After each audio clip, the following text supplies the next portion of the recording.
Hello everyone, the thoughtful investor book के chapter number 21 के part 2 में आपका स्वागत है। जब भी हमें किसी ऐसी कंपनी में इन्वेस्ट करना होता है जहां से हमें अपने इन्वेस्टमेंट से रेगुलर इनकम आता रहे, तो इसके लिए हम डिविडेंड देने वाली कंपनी में इन्वेस्ट करते हैं। जब भी कोई डिविडेंड देने वाली कंपनी का मतलब होता है कि वैसी कंपनी जो अच्छे प्रॉफिट जनरेट कर रही है, अच्छे इनकम जनरेट कर रही है। क्योंकि जो कंपनीज होती हैं अपने प्रॉफिट का कुछ हिस्सा अपने शेयर होल्डर्स को डिविडेंड के रूप में देती हैं। तो हमें किन चीज़ों पे ध्यान रखना चाहिए ताकि हम ऐसी कंपनी में इन्वेस्ट कर सकते हैं जो रेगुलर अच्छे रेवेन्यू जनरेट कर रही हो और लंबे समय तक आपको डिविडेंड पे कर सके। तो हम 4 ऐसे पॉइंट्स के बारे में डिस्कस करेंगे जिसके बारे में जिसको ध्यान रखना बहुत ज़्यादा ज़रूरी है, हमें ऐसी कंपनी में इन्वेस्ट करने से पहले जहाँ से हमें रेगुलर इनकम मिल सके। तो सबसे जो पहला पॉइंट है वो है हमें हमेशा ऑपरेटिंग डिविडेंड देने वाली कंपनी में इन्वेस्ट करना चाहिए, ना कि वन टाइम डिविडेंड देने वाली कंपनी में। दूसरा है वैसी कंपनी जिसका जो बिज़नेस है वो सेक्युलर ग्रोथ वाली बिज़नेस है। यानी जब सेक्युलर ग्रोथ वाली बिज़नेस होती है वो लगातार ग्रो करती है और ऐसी जो कंपनीज़ होती हैं उनके रेवेन्यू में ज़्यादा फ्लक्चुएशंस नहीं होता है। तो इस वजह से ये कन्फर्म होता है कि ये कंपनी अच्छे रेवेन्यू जनरेट करेगी और इसके रेवेन्यू में फ्लक्चुएशंस नहीं होगा। इस वजह से ये कंपनी लंबे समय तक हमको डिविडेंड पे करेगी।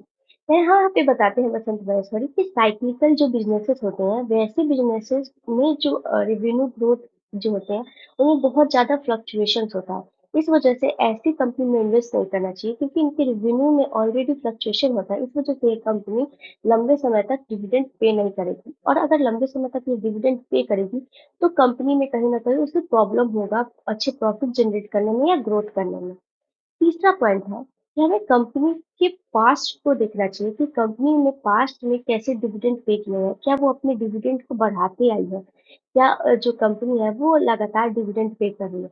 तो वैसी कंपनी जो अपने डिविडेंड को अपने रेवेन्यू ग्रोथ के साथ साथ बढ़ा रही है, लंबे समय से दे रही है, तो पॉसिबल है कि ऐसी कंपनी फ्यूचर में भी डिविडेंड बढ़ाएगी और अच्छे डिविडेंड पे करेगी। चौथा पॉइंट है dividend pay out ratio. Dividend pay out ratio का मतलब होता है कि कंपनी अपने इनकम का कितना पोर्शन अपने शेयर होल्डर्स को डिविडेंड के रूप में पे कर रही है। यहाँ पे बसंत मैथमेटिक्स बताते हैं कि जो ideal dividend pay out ratio होता है वो होता है 20% से लेकर के 30% तक। यानी अगर कोई कंपनी अपने इनकम का 20 से 30% तक अगर अपने शेयर होल्डर्स को दे रही है, तो ये कंपनी अपना जो ज्यादातर पोर्शंस है इनकम का वो अपने पास रख रही है अपनी कंपनी में री इन्वेस्ट करने के लिए। तो ऐसी जो कंपनीज होती हैं वो अपने शेयर होल्डर्स को डिविडेंड भी पे करती है, अच्छा डिविडेंड भी पे करती है, अच्छे रेवेन्यू जनरेट करती है, अच्छे इनकम्स करती है, जिसको री इन्वेस्ट करके जो कंपनी होती है उसको ग्रोथ दिलाती है। या फिर जो पैसे वो अपने पास रखती है, जो कैश रखती है, ये डिनोट करता है कि कंपनी ज्यादा रेवेन्यू जनरेट कर रही है। इस वजह से ये कंपनी लंबे समय तक जो शेयर होल्डर्स है उनको डिविडेंड पे कर सकती है। अब यहाँ पे हम एक चीज देख सकते हैं कि जो डिविडेंड पे आउट रेशियो होता है, अगर उसकी मतलब हिस्टोरिकली देखें, हिस्ट्री से देखें, तो अगर किसी कंपनी का dividend pay out ratio stable रहा है, तो ऐसी जो कंपनीज होती हैं वो लंबे समय तक डिविडेंड पे करती हैं और ऐसी कंपनी पे इन्वेस्टर बहुत ज्यादा ट्रस्ट करते हैं।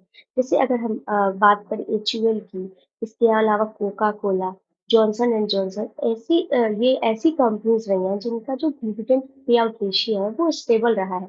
तो ऐसी कंपनीज में जो इन्वेस्टर्स होते हैं वो बहुत ज्यादा ट्रस्ट करते हैं और ऐसी कंपनी में इन्वेस्ट करते हैं रेगुलर इनकम के लिए, क्योंकि उनको ट्रस्ट होता है कि ऐसी कंपनी लंबे समय तक डिविडेंड पे करती है। सर फैसल जी यहाँ पे बताते हैं कि डिविडेंड पे आउट रेशियो देखना बहुत ज्यादा जरूरी होता है जो डिविडेंड देने वाली कंपनी है उनमें इन्वेस्ट करने के लिए। जैसे मान लीजिए कि कोई कंपनी है, वो अपने जो इनकम है उसका 20 से 30% डिविडेंड दे रही है और बाकी रख रही है अपनी कंपनी के ग्रोथ के लिए। तो यहाँ पे ये पता चलता है कि जो कंपनी है मतलब हम कंपनी का जो इनकम है उसको देख करके और कंपनी के पे आउट रेशियो को देख करके ये अंदाजा लगा सकते हैं कंपनी कितना पोर्शन शेयर होल्डर्स को दे रही है और कितना रख रही है री इन्वेस्ट करने के लिए कंपनी के ग्रोथ के लिए, जिससे हमें ये पता चलता है कि कंपनी ग्रो करेगी या नहीं या कंपनी अच्छे रिवेन्यू जनरेट करेगी या नहीं। अगर किसी कंपनी का डिविडेंड पे आउट रेशियो है वो हाई है, तो इससे हम ये उसके इनकम को देख करके पता कर सकते हैं कि कंपनी जो है वो कितना ज्यादा पोर्शन जो है वो डिविडेंड दे रही है और कितना रख रही है अपने पास। तो अगर मान लीजिए कि कोई कंपनी है जिसको बहुत ज़्यादा रीइन्वेस्टमेंट की ज़रूरत नहीं है अपने कंपनी में ग्रोथ करने के लिए, तो ऐसी कंपनी अगर ज़्यादा डिविडेंड दे रही है, उसका पे आउट रेशियो ज़्यादा है, तो भी हम ऐसी कंपनी में इन्वेस्ट कर सकते हैं। लेकिन वैसी कंपनी जो जिसको ज़्यादा पैसे चाहिए, ज़्यादा कैश चाहिए इन्वेस्ट करने के लिए अपने बिज़नेस में, ताकि वो ग्रो कर सके, इसके बावजूद भी वो ज़्यादा पोर्शंस डिविडेंड दे रही है, यानी उसका पे आउट रेशियो ज़्यादा है, तो हम ऐसी कंपनी को अवॉइड कर सकते हैं। लेकिन एक चीज़ बचत में जी पे आउट रेशियो का बेनिफिट बताते हैं। तो अगर किसी कंपनी का जो डिविडेंड पे आउट रेशियो है वो ज़्यादा है, तो ऐसी कंपनी के पास कैश कम होंगे। तो इस वजह से ये कंपनी अनवाइज डिसीजंस नहीं लेगी, यानी किसी ऐसे बिजनेस में या कोई ऐसा डिसीजन नहीं लेगी कंपनी के लिए जो कंपनी को नुकसान पहुंचाए, उसके इनकम को इफेक्ट करे, उसके प्रॉफिट्स को इफेक्ट करे। तो कंपनी के पास कम कैश रहेंगे तो कंपनी ऐसे डिसीजंस नहीं लेती जिससे कंपनी जो होगी वो स्टेबल होगी और लो रिस्क होगी। तो बस हम में सर जी बताते हैं कि वैसी कंपनी जिसका पे आउट रेशियो ज़्यादा होता है और तो ऐसी कंपनी जो होती है वो स्टेबल होती है और बहुत कम रिस्की होती है। लेकिन यहाँ पे देखने वाली चीज़ यही होती है कि उस कंपनी का जो इनकम है वो कितना हो रहा है। अगर किसी कंपनी का जो इनकम है वो कम है, उसके पास नेगेटिव कैश फ्लो है, उसके बावजूद भी कंपनी डिविडेंड दे रही है, तो ऐसी कंपनी को अवॉइड करना चाहिए।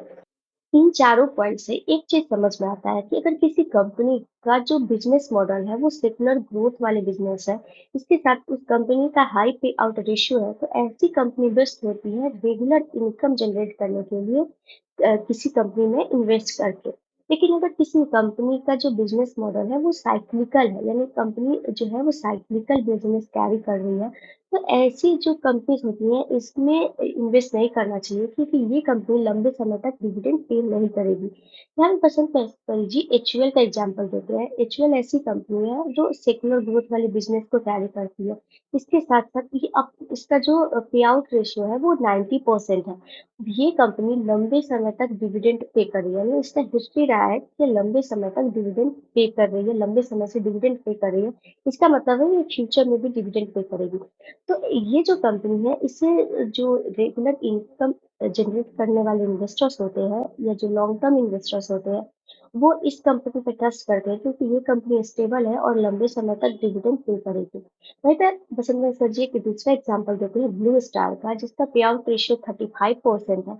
लेकिन इस कंपनी का जो बिजनेस है वो साइक्लिकल है, तो इस बिजनेस पे जो इन्वेस्टर्स है वो ज्यादा ट्रस्ट नहीं करते हैं मतलब रेगुलर इनकम जनरेट करने के लिए इस कंपनी पे इन्वेस्ट करने से। तो ये चीजें हमें इन 4 पॉइंट से समझ में आता है। आगे बसंत महेश्वरी जी डिविडेंड पे आउट रेशियो और पीई रेशियो का रिलेशनशिप बताते हैं। पीई रेशियो होता है dividend pay out ratio divided by dividend yield. यहाँ पे डिविडेंड जो पे आउट रेशियो है वो निकलता है dividend per share divided by earning per share, और डिविडेंड यील्ड निकलता है dividend per share divided by market price. अगर हम डिविडेंड पे आउट रेशियो को डिवाइड करें डिविडेंड यील्ड से तो पीई रेशियो निकलता है। तो यहाँ पे एक चीज समझ में आता है कि जो डिविडेंड पे आउट रेशियो है वो डायरेक्टली प्रोपोर्शनल होता है पीई रेशियो से। यानी अगर किसी कंपनी का डिविडेंड पे आउट रेशियो ज्यादा है तो ऐसी कंपनी का जो पीई रेशियो होता है वो ज्यादा होता है। लेकिन बसंत रिसर्च यहाँ पे कहते हैं कि किसी कंपनी का डिविडेंड पे आउट रेशियो ज्यादा है, इसका मतलब है कि उस कंपनी में बहुत ज्यादा ग्रोथ नहीं बचे, यानी ऐसी कंपनी बहुत स्लो ग्रोथ करेगी क्योंकि वो अपना ज्यादा तो जो पोर्शन है प्रॉफिट के वो अपने शेयर होल्डर्स को दे रही है, तो उस कंपनी के ग्रोथ बहुत कम बचे हुए हैं, यानी स्लो ग्रोथ होगी। तो ऐसी कंपनी का जो पे आउट रेशियो ज्यादा होने के बाद उनका पीई रेशियो ज्यादा होता है, इसका रीजन होता है कि जो इन्वेस्टर्स होते हैं ऐसी कंपनी को लो रिस्की मानते हैं, इसके साथ स्टेबल मानते हैं। इस वजह से वैसे इन्वेस्टर जो रेगुलर इनकम चाहते हैं कंपनी से, तो ऐसे इन्वेस्टर ऐसी कंपनी में इन्वेस्ट करते हैं, क्योंकि ये कंपनी जो है वो स्लो ग्रोथ करती है लेकिन रेगुलर इनकम देती है इन्वेस्टर्स को। तो इस वजह से इस कंपनी का जो पीई रेशियो होता है वो ज्यादा होता है। जैसे मान लीजिए एक कंपनी है ए और एक कंपनी है बी। अगर कंपनी ए का जो डिविडेंड पे आउट रेशियो है वो 80% है, तो ऐसी कंपनी का जो पीई रेशियो है वो हाई होगा, क्योंकि ऐसी कंपनी के जो इन्वेस्टर्स हैं वो इस कंपनी पे ट्रस्ट करेंगे क्योंकि ये कंपनी स्टेबल है और ये कंपनी लो रिस्की है। अगर कोई कंपनी है जिसका डिविडेंड पे आउट रेशियो है वो 30% है, तो ऐसी कंपनी का जो पीई है वो लोअर होगा, क्योंकि ऐसी कंपनी में ज़्यादा ग्रोथ होगा, हाई ग्रोथ होगा। तो ऐसी कंपनी में वैसे इन्वेस्टर जो रेगुलर इनकम जनरेट करना चाहते हैं अपने इन्वेस्टमेंट से, वो कम इन्वेस्ट करेंगे, क्योंकि यहाँ से उनको ज़्यादा डिविडेंड नहीं मिलेगा।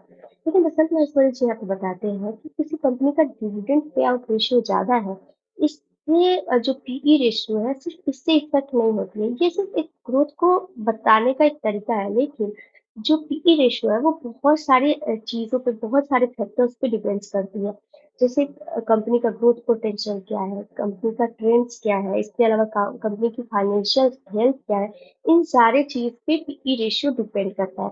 तो सिर्फ पे आउट रेशियो अगर देखें, तो अगर किसी कंपनी का पे आउट रेशियो ज़्यादा है, तो अगर उसके पीई को हाई दिख रहा है, तो यहाँ पे जो पीई है, वो सिर्फ डिविडेंड देने वाली कंपनीज़ को बताने के लिए है, लेकिन जो पीई रेशियो है, वो बहुत सारे फैक्टर्स पे डिपेंड करती है। तो जब भी हम किसी कंपनी का पीई रेशियो चेक कर रहे हैं, तो हम सिर्फ डिविडेंड पे आउट रेशियो को देख करके डिसीजंस नहीं ले सकते हैं। हम इसके अलावा फाइनेंशियल हेल्थ, ट्रेंड और कंपनी का ग्रोथ पोटेंशियल, इन सारी चीज़ों को भी देखना ज़रूरी होता है कि हमें किन चीज़ों का ध्यान रखना चाहिए या किन कंपनीज में इन्वेस्ट नहीं करना चाहिए, अगर वो डिविडेंड पे कर रही है इसके बावजूद भी। तो यहाँ पे बसंत नायकर जी सबसे पहला जो पॉइंट बताते हैं कि वैसी कंपनी जो बोनस शेयर के रूप में डिविडेंड पे कर रही है, यानी आपका जो शेयर्स है उसमें और एडिशनल शेयर्स जुड़ जा रहे हैं, तो ऐसी कंपनी में इन्वेस्ट नहीं करना चाहिए। जैसे मान लीजिए आपके पास किसी कंपनी का 100 शेयर है और वो कंपनी 10% बोनस शेयर इशू करती है, यानी 10 और शेयर आपके पास आ रहे हैं, यानी आपका जो नंबर ऑफ शेयर है वो 110 हो गया। तो ऐसी जो कंपनीज होती हैं, मतलब मैं फिर बताते हैं, जनरली उनके स्टॉक के प्राइसेस गिर जाते हैं और ऐसी कंपनी इन्वेस्टर्स के लिए नहीं होती है। ऐसी जो कंपनीज होती हैं वो जो माइनॉरिटी शेयर होल्डर्स होते हैं उनको अट्रैक्ट करने के लिए बोनस शेयर इशू करती हैं। तो ऐसी कंपनी में इन्वेस्ट नहीं करना चाहिए, ऐसी कंपनी को अवॉइड करना चाहिए। जब कंपनी बोनस शेयर इशू करती है, तो उस समय पे हमें कोई टैक्स नहीं भरना पड़ता, लेकिन उस शेयर को जब हम बेचते हैं तो उसके लिए हमें टैक्स पे करना पड़ता है। इसके अलावा बहुत सारे जो प्रॉब्लम्स होते हैं वो ऐसे शेयर्स में होते हैं। जब कंपनी कैश के रूप में डिविडेंड पे करती है तो वैसी कंपनी अच्छी होती है, लेकिन जब बोनस शेयर के रूप में डिविडेंड पे करती है तो ऐसी कंपनी को बसंत इन्वेस्टमेंट अवॉइड करने के लिए बोलते हैं। दूसरा वैसी कंपनी जिसका कैश ऑपरेशंस लगातार गिर रहा है, तो ऐसी कंपनी को भी बसंत नेशनल जी अवॉइड करने के लिए कह रहे हैं। यानी कोई कंपनी है जिसका कैश ऑपरेशंस लगातार गिरा है, इसके बावजूद भी कंपनी डिविडेंड पे कर रही है, तो बसंत नेशनल जी कहते हैं कि ये टाइम बम की तरह है जो कभी भी फट सकता है। तो ऐसी कंपनी को अवॉइड करना चाहिए। इसके अलावा वैसी कंपनी जो डेट लेकर के डिविडेंड पे कर रही है, ऐसी कंपनी को भी अवॉइड करना चाहिए। आगे वसंत महेश्वरी जी बताते हैं यील्ड ग्रोथ पोटेंशियल निकालने का फॉर्मूला। यील्ड ग्रोथ पोटेंशियल निकलता है dividend yield into revenue growth potential. यानी मान लीजिए कि दो कंपनी है, कंपनी ए और कंपनी बी। कंपनी ए का जो डिविडेंड यील्ड है वो है 3% और उसका जो रेवेन्यू ग्रोथ पोटेंशियल है वो है 15%। तो यहाँ पे जो यील्ड ग्रोथ पोटेंशियल है वो निकलेगा 45%। जो कंपनी बी है उसका जो डिविडेंड यील्ड है वो 2.5% है और रेवेन्यू ग्रोथ पोटेंशियल है वो है 20%। तो इसका अगर यील्ड ग्रोथ पोटेंशियल निकालना है तो वो निकलेगा 50%। तो यहाँ पे बस ऐश्वर्या जी बताते हैं कि वैसे इन्वेस्टर जो डिविडेंड देने वाली कंपनी में ही इन्वेस्ट करना चाहते हैं, वो जो उनके लिए जो कंपनी बी है वो सुटेबल होगा, क्योंकि ये कंपनी ज्यादा डिविडेंड पे कर रही है। यानी अगर एक छोटा एग्जांपल लें, एक कंपनी है जो 2% डिविडेंड यील्ड रख रही है और उसका जो रेवेन्यू ग्रोथ पोटेंशियल है वो 30% है। तो जो यील्ड ग्रोथ पोटेंशियल है वो 60% का होगा। तो अगर कोई कंपनी 60% से ज्यादा डिविडेंड यील्ड ग्रोथ पोटेंशियल दे रही है, तो ऐसी कंपनी वैसे इन्वेस्टर्स के लिए अच्छे हैं जो ऐसी कंपनी में इन्वेस्ट करना चाहते हैं जो डिविडेंड पे कर रही है। देखिए बसंत में जी यहाँ पे एक बात और बोलते हैं, कोई हार्ड या फास्ट रूल नहीं है। यानी बहुत सारी ऐसी कंपनीज हैं जिसका जो डिविडेंड यील्ड है वो लो होता है, उसके बावजूद ये कंपनी अच्छे ग्रोथ करती है, अच्छे रेवेन्यू जनरेट करती है, अच्छे प्रॉफिट्स बना के अपने शेयर होल्डर्स को देती है। तो बहुत सारी ऐसी कंपनीज होती हैं जिनका जो डिविडेंड यील्ड है वो बहुत हाई होता है, लेकिन ये कंपनी अच्छे ग्रोथ नहीं करती है, स्लो ग्रोथ करती है। तो ये कोई हार्ड या फास्ट रूल नहीं है। ये टोटली डिपेंड करता है कि आप किस तरह की कंपनी में इन्वेस्ट करना चाहते हैं। अगर आप रेगुलर इनकम चाहते हैं अपने इन्वेस्टमेंट से, तो आप डिविडेंड देने वाली कंपनी में इन्वेस्ट कर सकते हैं।